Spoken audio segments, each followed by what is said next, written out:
Okay, members, we are going to see how do we get the nth root of a complex number. Now, I'm going to handle the first one, we're going to handle the last three, but please don't forget to subscribe to the channel. Now, the nth root, if we first express or raise the number, the complex number we are given into the modulus argument form. Now, if we have x plus iy, remember that its modulus argument form is given by this.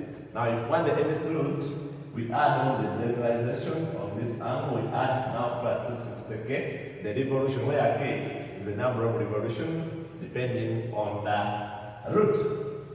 So if we put a power n this side, we put power n, so we'll be having power n using the mobiles. If we have a power, it will multiply the angle. So 1 over n, that's why it multiplies this angle like that. Now, how we define k? K is always from 0, 1, 2, up to n minus 1. So if we have this number, the way we handle it now is very easy. So now if I express this one into a complex number of with the real and the imaginary part.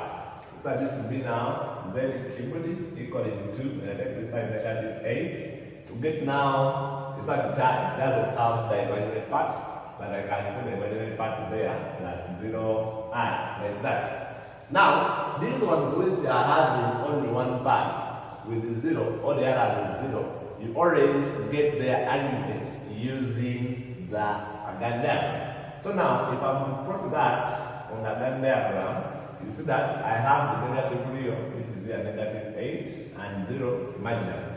Now it's that its argument is from here up here, and you see that will be 180 degrees. So start to express now, we first express this now in the modulus argument form. That's why I'm getting this argument first. But the modulus, we need also the modulus. So the modulus of this will be, we get the square root of the real plus the imaginary part squared, and so this one will give you 8. Now the modulus of this, the argument of z cubed, we have seen that it's going to be 180 from there, 80 degrees. If I add this as say, if I had to say z is equal to say negative 2i.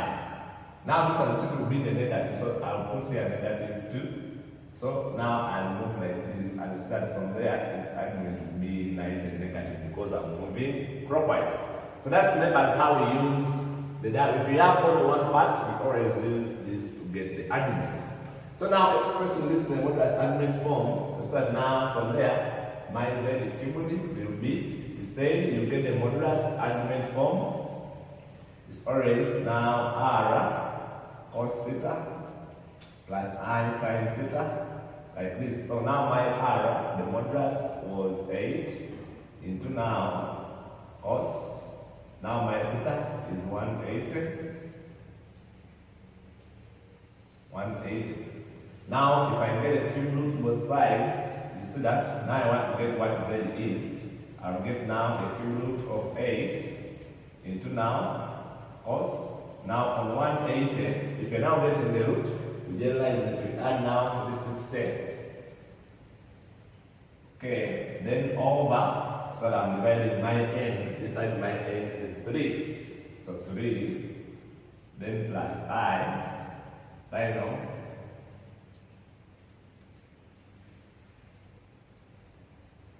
the whole power k. Now we find what k is. Our k is already starting from 0, 1 up to n minus 1, but our n is a 3. So 3 minus 1 will be, our k will be n in that 2. So 0, 1, 2. That's where my k is n.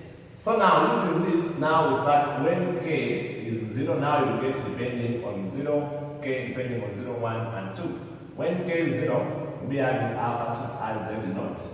Z naught, you see if now I put k0, I'll be having now cube root of 8, that will be 2 into now.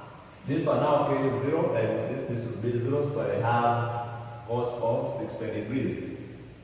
Cos 60 degrees. Why? Because 1 divided by 3 gets 60. Then plus I, sine of this is 0, so 1 divided by this, so we get 60 degrees.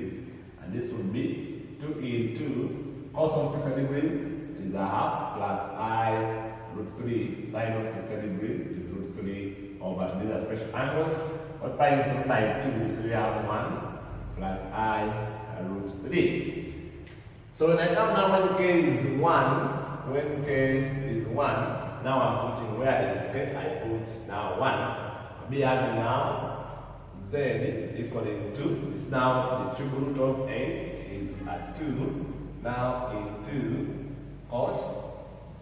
When this is, you see that we'll be having now 180 plus 360.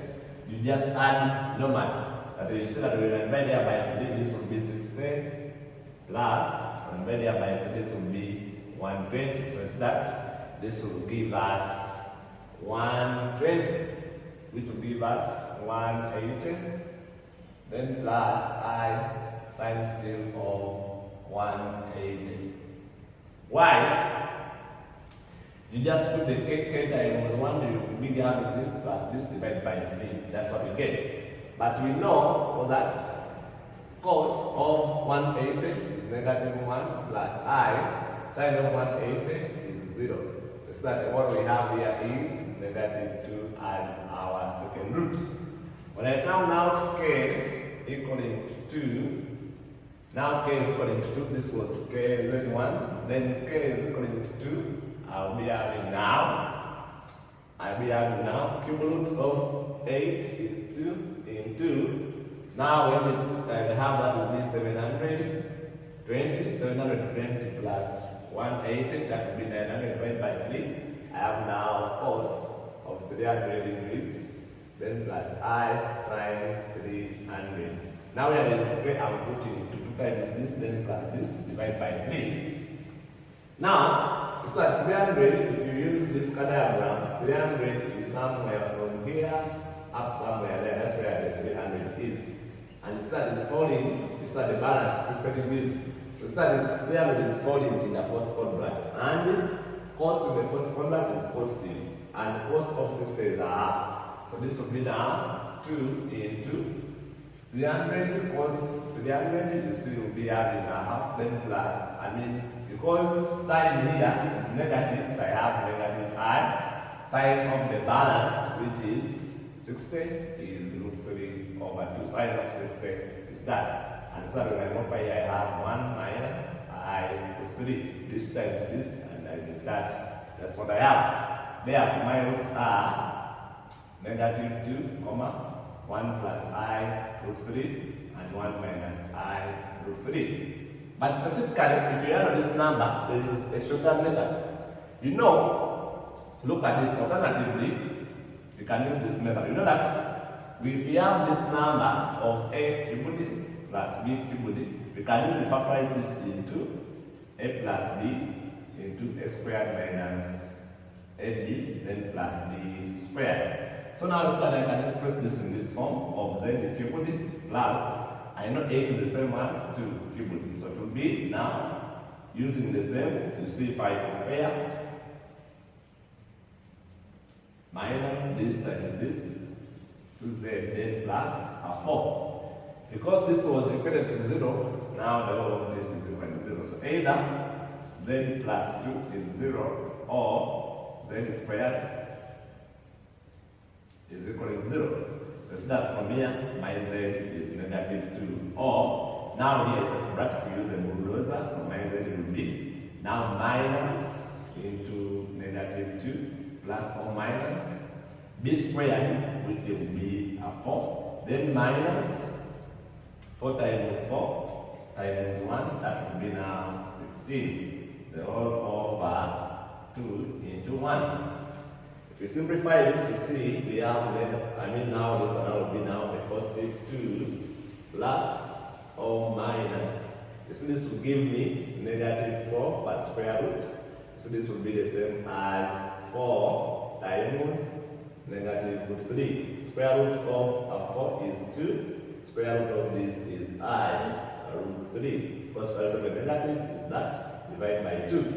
So see that when I divide by 2, you see that there will be 1 now plus root 3, or then will be now 1 this, then minus divided by that root 3. So you could do it using this idea, but most numbers you can't express them like this. That's why I had to go through the first step. I wish you the best. Don't forget to subscribe to the channel.